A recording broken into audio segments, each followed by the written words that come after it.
اللہ رب العزت نے اس دنیا کا جو نظام بنایا ہے، یہاں جو آیا اسے ایک دن جانا ہے۔ اللہ نے اپنے نبی جناب محمد الرسول اللہ صلی اللہ علیہ وسلم پر جو قرآن نازل فرمایا، اس کے ذریعے بھی یہ پیغام دیا ہے، وَمَا جَعَلْنَا لِبَشَرٍ مِّن قَبْلِكَ الْخُلْدَ، اے نبی ہم نے آپ سے پہلے بھی کسی کو ہمیشہ کی زندگی نہیں دیا، یعنی دنیا کا کوئی بھی انسان ہو زندہ کسی کو بھی یہاں ہمیشہ نہیں رہنا ہے۔ اب یہاں سے جب جائیں گے تو اللہ رب العالمین کی مرضی کیا ہے؟ اللہ نے موت اور زندگی کا ذکر کرتے ہوئے فرمایا، الذی خلق الموت والحیات لیبلوکم ایکم احسن عملا، اللہ وہ ہے جس نے موت اور زندگی بنایا ہے۔ کیوں بنایا ہے؟ تاکہ آزمائے کہ تم میں کون انسان اچھے عمل کر کے اللہ کے سامنے پہنچتا ہے۔ اللہ کی مرضی تو یہی ہے کہ انسان اچھے عمل کر کے اللہ کے سامنے قیامت کے دن پہنچے، لیکن دنیا میں دونوں قسم کے لوگ ہیں، جو جیسے اعمال کے ساتھ اللہ رب العالمین کے پاس پہنچے گا ویسے اس کا ٹھکانہ اور اس کا انجام ہوگا۔ جس بات کو اللہ رب العزت نے قرآن کریم کی ان آیات میں بیان کیا ہے، جو خطبہ مسنونہ کے بعد ابھی تلاوت کی گئی ہے، سورہ طٰہٰ کی آیتیں، جس میں اللہ رب العالمین نے فرمایا، إِنَّهُ مَن يَأْتِ رَبَّهُ مُجْرِمًا فَإِنَّ لَهُ جَهَنَّمَ لَا يَمُوتُ فِيهَا وَلَا يَحْيَا، یقیناً جو انسان اپنے رب کے پاس مجرم بن کر آئے گا، قیامت کے دن جو مجرم کی حیثیت سے گنہگار ہو کر اللہ کے سامنے پہنچے گا، فَإِنَّ لَهُ جَهَنَّمَ، اس کا ٹھکانہ جہنم ہے۔ اور ایسا نہیں کہ بس جہنم میں چلے گئے، وہاں کے حالات کیا ہیں؟ اللہ نے ایک جملے میں وہاں کی کنڈیشن کو بیان کرتے ہوئے فرمایا، فَإِنَّ لَهُ جَهَنَّمَ، اس کا ٹھکانہ جہنم ہے، لَا يَمُوتُ فِيهَا وَلَا يَحْيَا، نہ انسان وہاں مرے گا نہ زندہ رہے گا۔ عجیب حالت ہوگی جہنم کی، انسان نہ مرے گا نہ زندہ رہے گا، تو ہوگا کیا؟ مطلب یہ ہے تمناؤں کے باوجود بھی وہاں موت نہیں آئے گی، وہاں کی تکلیفوں اور سزاؤں سے پریشان ہو کر انسان مرنے کی تمنا کرے گا تو بھی موت نہیں آئے گی، اور جیے گا نہیں کا مطلب یہ ہے وہاں جینے ہوا زندگی تو ہے، لیکن کھانے کو زقوم نامی کانٹے دار درخت ہوگا، پینے کے لیے انتہائی گرم پانی ہوگا، لوگوں کے زخموں سے جہنمیوں کا خون اور پیپ نکلنے والا وہ عصارت اہل النار، جہنمیوں کا نچوڑ اس کو پلایا جائے گا۔ تو ایسے کھانے پینے کی چیزیں، ایسی خطرناک سزائیں، وہ آگ جس کے بارے میں اللہ کے رسول صلی اللہ علیہ وسلم نے فرمایا دنیا کی آگ سے 69 درجے زیادہ تیز آگ ہے، ایسی آگ میں ایسی سزاؤں کے بیچ سکون کیسے ملے گا؟ اسی لیے اللہ نے ایک جملے میں بتا دیا کہ جہنم کیسی ہے، لا يموت فیہا ولا یحیا، انسان نہ مر سکے گا نہ جی سکے گا۔ مجرم کئی طرح کے ہو سکتے ہیں، قیامت کے دن جو اللہ کے سامنے پہنچیں گے ان میں کئی قسم کے مجرم ہوں گے، کوئی بڑے مجرم ہوں گے، کوئی چھوٹے مجرم ہوں گے، کوئی پیشہ ور مجرم ہوں گے، کوئی غلطی تو کبھی دھوکے سے ان سے کچھ گناہ ہوا ہوگا، ایسے بھی ہوں گے مختلف قسم کے۔ اب یہ بات الگ ہے کہ کچھ لوگوں کے جرم اور گناہ کو اللہ تبارک و تعالیٰ معاف بھی کر دے گا، لیکن ایسے بھی ہوں گے جن کو سزا ملنے کے بعد جنت میں ڈالا جائے گا، پہلے جہنم میں سزا کاٹیں گے۔ سب سے خطرناک مجرم کون سے ہیں؟ جن کے جرم کا عالم یہ ہے کہ کوئی گنجائش ہی نہیں ہے۔ اللہ نے ایسے مجرموں کے بارے میں فرمایا، ان الذین کذبوا بآیاتنا واستکبروا بها لا تفتح لهم ابواب السماء ولا يدخلون الجنة حتى يلج الجمل في سم الخياط وَكَذَلِكَ نَجْزِي الْمُجْرِمِينَ، اللہ نے فرمایا کہ جن لوگوں نے ہماری آیتوں کو جھٹلا دیا، تکبر کیا، ماننے کو تیار نہیں ہوئے ہماری باتوں کو، ان کے لیے آسمان کے دروازے نہیں کھولے جائیں گے. ان کی روح جب دنیا سے جائے گی تو ان کی روح کو واپس بھیج دیا جائے گا, واپس جسم میں نہیں, سجین کے حوالے کر دیا جائے گا. ان کی روح کو آسمان پر نہیں لے جایا جائے گا, ان کے اعمال کے لیے دروازے نہیں کھولے جائیں گے. اور اللہ نے ان کا جنت میں جانا کتنا ناممکن ہے فرمایا وَلَا يَدْخُلُونَ الْجَنَّةَ حَتَّى يَلِجَ الْجَمَلُ فِي سَمِّ الْخِيَاطِ. رب کا قرآن کہتا ہے کہ ایسے مجرم جنت میں جا نہیں سکتے جب تک کہ اونٹ سوئی کے سوراخ سے داخل نہ ہو جائے. کہاں اونٹ اور کہاں سوئی کا سوراخ؟ جب تک اونٹ سوئی کے سوراخ سے نہ چلا جائے, یعنی اگر اونٹ سوئی کے سوراخ سے چلا جائے گا تو یہ لوگ جنت میں جا سکتے ہیں. اب اونٹ تو جا نہیں سکتا سوئی کے سوراخ سے. ایسے ہی ناممکن ایسے مجرموں کا جن کے پاس کفر ہے, جن کے پاس شرک ہے, جو اللہ کے سوا دوسروں کی عبادت کرتے رہے, اللہ کے سوا کسی اور کو مشکل کشا, حاجت روا, بگڑی بنانے والا, اولاد دینے والا, بیماری سے شفا دینے والا, رزق میں برکت دینے والا سمجھے تھے. ایسے لوگوں کے بارے میں رب کا فرمان انہ من یشرک باللہ فقد حرم اللہ علیہ الجنہ ومأواہ النار. جس نے اللہ کے ساتھ شرک کیا اس کا ٹھکانہ جہنم ہے, اللہ نے اس پر جنت کو حرام کر دیا ہے. یہ اتنا بڑا جرم ہے. اللہ نے فرمایا ان اللہ لا یغفر ان یشرک بہ ویغفر ما دون ذلک لمن یشاء. شرک کو اللہ ہرگز معاف نہیں کر سکتا, اس کے علاوہ جس گناہ کو چاہے گا معاف کر سکتا ہے. نبیوں تک اللہ نے کہا کہ 18 انبیاء ایک ساتھ ترتیب سے اللہ نے سورہ نعم میں 18 انبیاء کا ذکر کرنے کے بعد فرمایا لئن اشرکوا, اگر ان سے شرک ہو جاتا. انبیاء جو شرک ختم کرنے آتے تھے, توحید کی دعوت دینے آتے تھے, اللہ نے یہ بتانے کے لیے کہ دیکھو شرک کتنا خطرناک جرم ہے, ان سے بھی اگر شرک ہو جاتا تو ہم ان کو بھی معاف نہ کرتے. یہاں تک کہ اللہ نے اپنے آخری نبی جناب محمد الرسول اللہ صلی اللہ علیہ وسلم سے فرمایا لئن اشرکت لیحبطن عملک, اگر آپ بھی شرک کر لیے تو آپ کے بھی عمل بیکار ہو جائیں گے. سوچئے نبی جنہوں نے پوری دنیا کے سامنے اللہ کا پیغام پیش کیا ہے, قیامت تک کے لیے جن کو اللہ نے نبی بنا کر بھیجا, آپ نے اپنی حد تک جہاں تک ہو سکتا تھا پیغام پہنچایا, پھر آپ کے صحابہ, اور پھر اس کے بعد یہ سلسلہ چلا, پوری دنیا تک اللہ نے یہ پیغام پہنچایا. اس نبی سے اللہ فرمایا.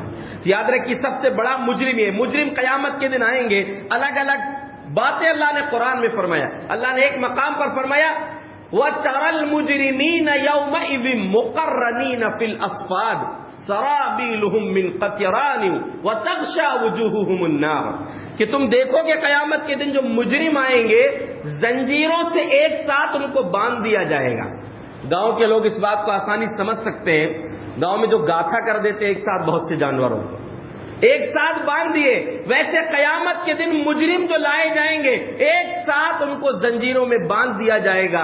اور پھر اتنا ہی نہیں, سرابیلہم من قطران, ان کے جو کرتے قمیص ہوں گے وہ گندھک کے ہوں گے, یعنی جیسا اس کو غالباً ڈامر بھی کہہ سکتے ہیں, ایسی چیز جو آگ کو جلدی پکڑتی ہے اس کے کرتے ہوں گے. وَتَغْشَى وُجُوهَهُمُ النَّارُ, ان کے چہروں پر آگ چھائی ہوئی ہوگی, یعنی ہر طرف سے تکلیف میں ہوں گے.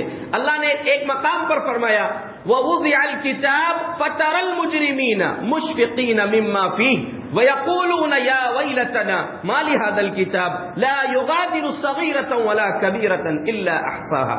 قیامت کے دن جب نامہ اعمال لوگوں کے سامنے پیش کیے جائیں گے, مجرموں کو دیکھو کہ کانپ رہے ہوں گے, اپنے نام اعمال کو دیکھ کر کہیں گے کہ افسوس ایک چھوٹے سے چھوٹا عمل بھی اس کتاب نے نہیں چھوڑا, سب کچھ لکھ دیا ہے اس میں, سب کچھ حاضر پائیں گے. اللہ نے ان مجرموں کے تعلق سے فرمایا وَتَرَى الْمُجْرِمِينَ قیامت وَلَوْ تَرَى إِذِ الْمُجْرِمُونَ نَاكِسُو رُؤُوسِهِمْ عِنْدَ رَبِّهِمْ رَبَّنَا أَبْصَرْنَا وَسَمِعْنَا فَارْجِعْنَا نَعْمَلْ صَالِحًا إِنَّا مُوقِنُونَ. جب جہنم کو دیکھ لیں گے اپنی آنکھوں سے مجرم لوگ تو کہیں گے اے ہمارے رب, ہم نے دیکھ بھی لیا, سن بھی لیا, اب ہم کو ایک چانس دے دے, واپس دنیا میں پہنچا دے, ہم یقین کرنے والوں میں سے کہیں گے, لیکن اب موقع نہیں ملے گا. الگ الگ کنڈیشن کے مجرم آئیں گے, کئی قسم کے جرم انسان کرتے. کچھ مثالیں میں آپ کو دے رہا ہوں. نبی صلی اللہ علیہ وسلم کو ایک مرتبہ خواب میں دکھلایا گیا. آپ کا طریقہ تھا کہ اکثر فجر کی نماز کے بعد آپ صحابہ سے پوچھتے تھے کسی نے کوئی خواب دیکھا ہے؟ اگر کوئی دیکھے ہوتے تو بتاتے، آپ اس کی تعبیر بتاتے تھے۔ ایک دن آپ نے پوچھا تو کسی صحابی نے خواب نہیں دیکھا تھا، آپ نے فرمایا آج میں نے خواب دیکھا ہے، مجھ کو خواب میں یہ دکھایا گیا کہ دو لوگ آئے، مجھ کو اٹھا کر لے گئے، کہا چلو۔ ہم ایک جگہ پہنچے، ایک ایسے آدمی کو دیکھا کہ جو ایک لیٹا ہوا آدمی ہے اور اس کے سر کے پاس ایک آدمی بڑا پتھر لے کر کھڑا ہے، اس کے سر پر پٹکتا ہے، وہ پتھر پڑنے سے اس کا سر چورا ہو جاتا ہے، چورا پھوٹتا نہیں، چورا ہو جاتا ہے، اور پتھر لڑک کر دور چلا گیا۔ وہ لینے گیا، اتنی دیر میں جب پتھر لے کر واپس آیا تو سر پھر سلامت ہو گیا، پھر پٹکا، پھر وہی حالت۔ کہا کہ کیا معاملہ ہے یہ؟ کہا آگے چلیے۔ آگے گئے، ایک آدمی کو دیکھا مستلقن علی قفا، چت لیٹا ہوا ہے گدی کے بل، وعلیہ رجل، اس کے سرہانے ایک آدمی کھڑا ہوا ہے، بکلوب من حدید، لوہے کا ایک ہتھیار لے کر کھڑا ہے، اور وہ کیا کرتا ہے؟ اس کے ایک طرف آتا ہے اور وہ چت لیٹا ہے، اس کے ایک طرف آ کر، اس کے بازو میں آ کر فَيُشَرْشِرُ شِدْقَهُ إِلَىٰ قِفَاهُ، اس کے جبڑے میں ڈال کر جبڑے کو گدی تک چیر دیتا ہے، وَمَنْخِرَهُ إِلَىٰ قِفَاهُ، اس کے نتنے میں ڈال کر جبڑے تک چیر دیتا ہے، وَعَيْنَهُ إِلَىٰ قَفَاهُ، اور اس کی آنکھ میں ڈال کے اس کو گدی تک چیر دیتا ہے۔ یعنی تین جگہ سے جبڑا، ناک اور آنکھ سے وہ تین جگہ سے چیر کر گدی تک لے جاتا ہے، چیر کے اس طرف آتا ہے، جب ادھر والے حصے کو چیرتا ہے تو یہ پھر سے سلامت ہو جاتا ہے۔ کہیں کیا معاملہ ہے؟ کہا آگے چلیے۔ آگے چل کر دیکھا تو کہا کہ فَإِذَا أَتَيْنَا عَلَى مِثْلِ التَّنُّورِ، ہم ایک گڑھے کے پاس پہنچے، بڑا گڈھا ہے، گڑھا ہے جو تنور کی طرح، یعنی نیچے سے چوڑا ہے اور اوپر سے کم چوڑا ہے۔ فَإِذَا فِيهَا نِسَاءٌ رِجَالٌ وَنِسَاءٌ عُرَاةٌ، اس کے اندر بہت سے ننگے مرد اور عورتیں ہیں۔ وَإِذَا فِيهَا لَغَةٌ وَأَصْوَاتٌ، اور اس گڑھے کے اندر سے چیخ و پکار کی آوازیں آ رہی۔ کہا یہ کیا معاملہ ہے؟ کہا آگے چلیے۔ آگے گئے تو دیکھا کہ ایک خون کی نہر بہ رہی ہے، اور نہر کے اندر ایک آدمی تیر رہا ہے، اور کنارے پر ایک آدمی بہت سے پتھر لے کر کھڑا ہے۔ وہ تیرتا ہوا آدمی جب کنارے آتا ہے تو منہ کھولتا ہے، ایک پتھر لے کر اس کے منہ میں ڈال دیتا ہے، وہ واپس چلے جاتا ہے۔ اور دوسری روایت کے الفاظ ہیں کہ جب وہ کنارے آنے کی کوشش کرتا ہے تو یہ ایک پتھر اٹھا کر اس کو مارتا ہے اور وہ واپس بیچ میں چلا جاتا ہے۔ نبی صلی اللہ علیہ وسلم یہ ہر بار پوچھ رہے تھے خواب کے آخر میں، کہا کہ بھئی یہ جو اتنا دکھائے ہو، اور بھی کچھ چیزیں ہیں، کہا کہ یہ دکھائے ہو سب چیزیں، مسئلہ کیا ہے؟ کہا کہ پہلا آدمی جس کو آپ نے دیکھا تھا، جس کا سر چورا کیا جا رہا ہے پتھر سے، اس کا مسئلہ یہ ہے کہ کان یاخذ القرآن فیرفضہ وینام عن الصلاۃ المکتوبہ، اس کا معاملہ یہ ہے کہ وہ قرآن کا حافظ تھا، قرآن کا عالم تھا، یا قرآن جانتا تھا لیکن اس کو قرآن سے تعلق نہیں تھا، اور دوسرا جرم یہ تھا ینام عن الصلاۃ المکتوبہ، فرض نماز چھوڑ کے سویا رہتا تھا۔ سوچئے کتنے لوگ ہیں فجر کی نماز پڑھتے ہیں، سوئے رہتے ہیں، فجر کی نماز چھوڑ کے سوئے ہیں، اور اگر احساس نہ ہو تو تھوڑا دیوار پہ سر مار کے دیکھیے، ایک چھوٹا پتھر آپ کو کوئی مار دے جس سے صرف تھوڑا سا زخم لگے، یا زخم بھی نہ لگے، مار لگے، تو آپ کو کتنی تکلیف ہوگی۔ سر کچلا جا رہا ہے، عن الصلاۃ ینام عن الصلاۃ المکتوبہ، فرض نماز چھوڑ کر سویا رہتا تھا۔ دوسرا مجرم جس کو آپ نے دیکھا کہ وہ چت لیٹا تھا، اس کے جبڑے، ناک اور آنکھ کو پھاڑا جا رہا تھا، اس کا مسئلہ یہ تھا کہ وہ گھر سے نکلتا تھا صبح، فَيَكْذِبُ كَذِبَةً، ایک جھوٹ بولتا تھا، فَيَبْلُغُ الْآفَاقَ، وہ دنیا کے کناروں تک پہنچ جاتی تھی، جگہ جگہ اس کی جھوٹ پھیل جاتی تھی۔ سوچئے جس وقت نبی صلی اللہ علیہ وسلم کو یہ خواب دکھایا گیا، آپ کے سامنے جو زندگی، آپ کے سامنے معاملہ کیا تھا؟ زیادہ سے زیادہ آدمی صبح جھوٹ بولے گا تو شام تک ایک علاقے میں پہنچے گی، ایک شہر، ایک گاؤں میں پہنچے گی، تھوڑے دور تک جائے گی، لیکن آج ایک کلک کرنا ہے، خالی ایک ٹچ کرنا ہے، دنیا کے نہ جانے کے کس حصے میں وہ جھوٹ پہنچ جائے گی۔ آج کتنے جھوٹ موبائل کے ذریعے لوگ بولتے ہیں، پھیلاتے ہیں۔ سوچئے کہ یہ ایسا ہوگا، اور حدیث کے الفاظ ہیں، دونوں روایت صحیح بخاری کی ہیں، یفعل هذا الى یوم القیامہ، قیامت کے دن تک اس کے ساتھ یہ ہوتا رہے گا۔ یعنی مرنے سے لے کر جہنم تو بات کی بات ہے، مرنے کے بعد سے اس کو اس سزا مل رہی ہے اور قیامت تک اس کو اس سزا ملتی رہے گی۔ تیسرا جو آپ نے گڑھے کے اندر دیکھا تھا، بغیر کپڑوں کے مرد اور عورت تھے، اولئک هم الزناة والزوانی، وہ بدکاری زنا کرنے والے مرد اور عورت تھے جو جائز اور حلال راستے کو چھوڑ کر ناجائز اپنی خواہشیں پوری کرتے تھے۔ اور نہر کے اندر، خون کی نہر کے اندر جو آپ نے دیکھا تھا یہ آدمی تیر رہا ہے، وہ سود خور تھا، سود کا لین دین کرتا تھا، لوگوں کا خون چوس رہا تھا، خون کی نہر میں ہچکولے کھا رہا ہے، ڈوب رہا ہے، وان اور پتھر اس کے منہ میں ڈالے جا رہے ہیں کہ وہ دنیا میں سود کے ذریعے پیسہ نہیں کھایا، اس نے وہ پتھر کھایا ہے، اپنے لیے لوگوں کا جو غریبوں کا خون چوسا ہے۔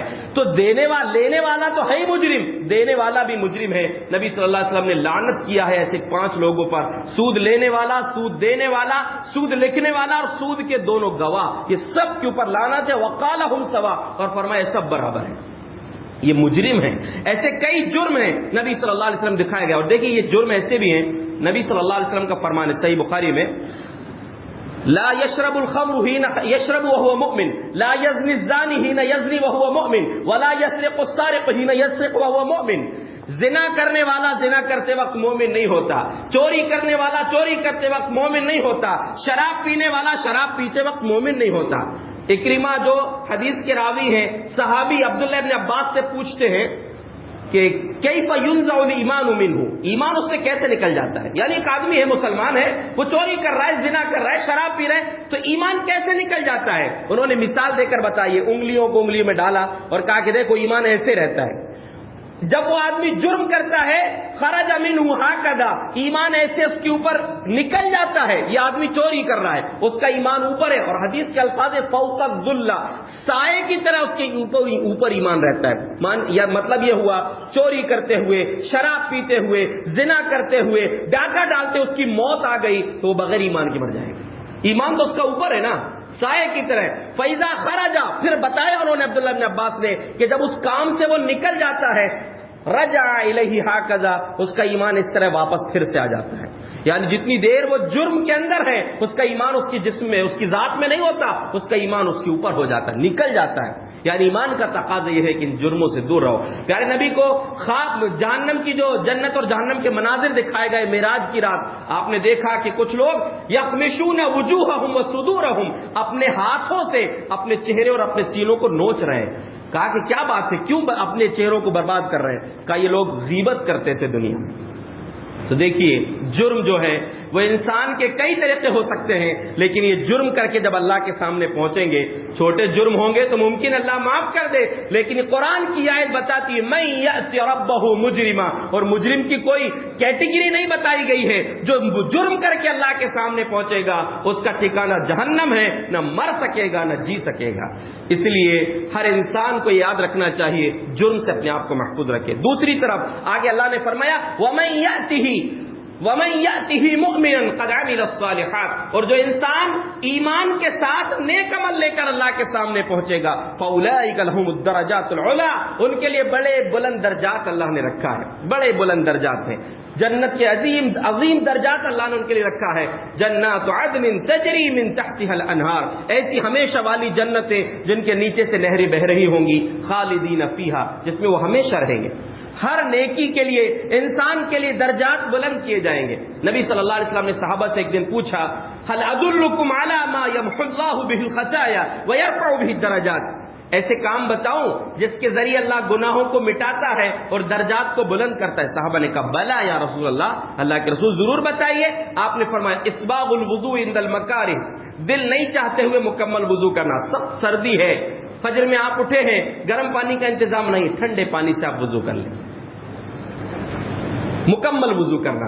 کثرت الخطا الی المساجد، بار بار مسجد پیدل چل کر آنا جانا، یعنی نماز کے لیے آپ آ رہے ہیں، بار بار مسجد آئیں جائیں، 5 وقت کی پابندی کے ساتھ نماز پڑھیں، زیادہ مسجد کی طرف آنا، اور انتظار الصلاۃ بعد الصلاۃ، ایک نماز کے بعد دوسری نماز کا انتظار کرنا۔ یعنی آپ نے ایک نماز پڑھ لی، ابھی جمعہ پڑھ لیے، گھر چلے گئے، لیکن دل میں یہ ہے کہ جیسے عصر کی اذان ہوگی فوراً آئیں گے، کھیت میں ہے، دکان میں ہے، گھر میں، دل میں ہے کہ آپ کو نماز پڑھنے جانا ہے۔ قیامت کا دن ہوگا، انتہائی سخت دھوپ اور تپش ہوگی، جس دن کوئی سایہ نہیں ہوگا رب کے سائے کے سوا، اس سائے کے نیچے جو خوش نصیب ہوں گے ان میں سے ایک آدمی ہوگا رجل قلبہ معلق بالمسجد، ایسا آدمی جس کا دل مسجد سے اٹکا ہوا ہو کہ جب بھی مسجد سے نکلا تو پھر آنے کی تمنا ہے. اللہ ان کے درجات بلند کرے گا. نبی صلی اللہ علیہ وسلم نے ایک مرتبہ ابو سعید خدری رضی اللہ عنہ سے فرمایا، یا ابا سعید من رضی باللہ ربا وبالاسلام دینا وبمحمد نبیا وجبت لہ الجنہ. صحیح مسلم کی حدیث ہے کہ جس نے جو راضی ہو گیا اللہ کو رب مان کر، دین کو اسلام کو دین مان کر اور محمد صلی اللہ علیہ وسلم کو نبی مان کر، اس کے لیے جنت واجب ہے. تو ابو سعید خدری کا اللہ کے رسول ایک بار اور بتائیے. ان کو بڑا اچھا لگا یہ جملہ کہ اللہ اعرض علیہ، اللہ کے رسول ایک مرتبہ اور بتائیے. تو آپ نے فرمایا وَأُخْرَى خَيْرٌ مِّنْ هَذَا، اس سے زیادہ بہتر تو دوسری بات ہے. کہ آپ نے فرمایا اس سے زیادہ بہتر ایک اور چیز ہے. کہ کون سی؟ آپ نے فرمایا اللہ نے جنت میں 100 درجات تیار کیے ہیں. کس کے لیے؟ للمجاہدین فی سبیل اللہ، اللہ کی راہ میں جہاد کرنے والوں کے لیے. اور صحیح بخاری کی روایت میں ہے نبی صلی اللہ علیہ وسلم نے فرمایا من آمن باللہ وبرسولہ واقام الصلاۃ وصام رمضان. 4 چیزوں کا ذکر ہے. جو اللہ پر ایمان لایا، اس کے رسول پر ایمان لایا، نماز کی پابندی کیا اور رمضان کے روزے رکھا. حقا علی اللہ ان یدخلہ الجنہ، اللہ کی ذمہ داری ہے اللہ اس کو جنت میں داخل کرے گا، چاہے اس نے جہاد کیا ہو یا اپنے گھر میں رہا ہو. صحابہ نے کہا اللہ کے رسول تو بڑی پیاری بات ہے، افلا نبشر بہ الناس، لوگوں کو بتا دیں کیا؟ تو آپ نے کوئی جواب نہیں دیا بلکہ آگے فرمایا ان اللہ اعد للمجاہدین فی سبیل اللہ 100 درجۃ بین الدرجتین کما بین السماء والارض. اللہ نے اللہ کی راہ میں جہاد کرنے والوں کے لیے جنت میں 100 درجات رکھے ہیں اور ہر 2 درجوں کے بیچ میں اتنا فاصلہ ہے جتنا آسمان سے زمین کا فاصلہ ہے. اور آپ نے فرمایا سب سے اونچی جنت، جنت کا سب سے اعلیٰ حصہ اعلی الجنہ و اوسطها جنت الفردوس، وہ جنت الفردوس سب سے اونچا حصہ ہے، اس کے رحمان کا عرش اس کے اوپر ہے. ومنہ یتفجر انہار الجنہ، وہیں سے جنت کی نہریں نکلتی ہیں. فاذا سألتم اللہ الجنہ فاسألوہ الفردوس، جب اللہ سے جنت مانگو تو جنت الفردوس مانگا کرو. یہ سب سے اونچی جنت ہے، جنت کا سب سے اونچا مقام ہے. یاد رکھیے ہمارے پاس جس قدر نیکیاں ہوں گی فاولئک لہم الدرجات العلی، ان کے لیے ویسے اللہ نے درجات کو بلند رکھا ہے. ہم خود بھی نیک بننے کی کوشش کریں، بچوں کو بھی نیک بنائیں. پیارے نبی نے فرمایا قیامت کے دن ایک آدمی کو بڑا اونچا مقام ملے گا اس کی نیکیوں سے زیادہ. تو اللہ سے پوچھے گا انا لی ھذا، اللہ میری نیکیاں تو اتنی نہیں تھی، اتنا اونچا مقام کیسے ملا؟ تو اللہ فرمائے گا بے استغفار ولدک لک، تمہارے بچوں نے تمہارے لیے مغفرت کی دعا کیے تھے اس لیے تم کو یہ مقام ملا ہے. تو اپنے بچوں کو اس لائق بنائیے. پیارے رسول صلی اللہ علیہ وسلم کے ایک صحابی تھے حارثہ، وہ جنگ بدر میں شہید ہو گئے. تو ان کی والدہ آئیں کہ اللہ کے رسول آپ جانتے ہیں کہ میرے بیٹے کا مجھ سے تعلق کتنا تھا، کتنی محبت تھی مجھے اس سے، آپ بتائیے کہ میرا بیٹا اس کا ٹھکانہ کہاں ہے؟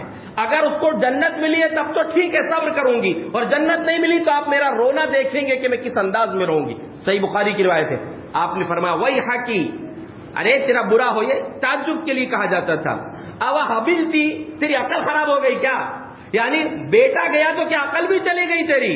انہا جنان، اللہ کے پاس ایک نہیں کئی جنتیں ہیں. وَإِنَّهُ فِي الْفِرْدَوْسِ الْأَعْلَى، فرمایا کہ وہ تو جنت الفردوس میں ہے تیرا بیٹا، تیرے بیٹے کا بہت مقام ہے. یعنی اللہ کی راہ میں اپنی جان اس نے قربان کیا ہے. تو دیکھیے اللہ نے دونوں چیزیں رکھا ہے. جو مجرم بن کر آئے گا اس کا ٹھکانہ جہنم ہے، جہاں زندگی ہے نہ موت ہے، نہ مر سکے گا نہ سکون سے جی سکے گا. اور جن لوگوں نے نیکیاں لے کر اللہ کے پاس پہنچے ہوں گے، جو اللہ کے پاس ایمان اور نیک عمل لے کر پہنچیں گے، ان کا ٹھکانہ جنت ہے. آخری حدیث بیان کر کے اپنی بات ختم کریں گے. جنت میں جب جنتی چلے جائیں گے تو اللہ رب العالمین ان کے لیے کہ اعلان فرمائے گا. ایک اعلان کرنے والا اعلان کرے گا، اے جنتیوں سنو، ان لکم ان تصحوا فلا تسقموا ابدا، اے جنتیوں اب تم ہمیشہ صحت مند رہو گے، تم بیمار نہیں ہوگے. ان تشبوا فلا تحرموا، اب تم جوان رہو گے بوڑھے نہیں رہو گے. ان تحیوا فلا تموتوا ابدا، زندہ رہو گے کبھی موت نہیں آئے گی. وان تنعموا فلا تبأسوا ابدا، اب آپ لوگوں کو ہمیشہ نعمتیں ملیں گی، کبھی نعمتوں سے تم کو دور نہیں کیا جائے گا. یہ جنتیوں کے لیے اللہ کا اعلان ہوگا. تو اللہ کے بندو، دونوں راستے ہمارے لیے کھلے ہوئے ہیں. ایک جرم والا راستہ ہے، گناہوں والا راستہ ہے جس کا ٹھکانہ جہنم ہے، اور دوسرا نیکیوں اور بھلائیوں والا راستہ ہے جس کا انجام جنت ہے۔ اللہ نے ہمیں مجبور نہیں کیا، اختیار دیا ہے۔ اللہ سے دعا ہے ہمیں گناہوں اور جرم کے راستوں سے بچا کر جنت الفردوس تک پہنچنے والے راستے پر چلنے کی توفیق عطا فرمائے۔ اللہ رب العالمین ایمان اور عمل صالح کے ساتھ ہمیں زندگی گزارنے کی توفیق بخشے، اور ایمان پر ہی اللہ ہم سب کو خاتمہ نصیب فرمائے۔ آمین۔ وآخر دعوانا ان الحمد للہ رب العالمین۔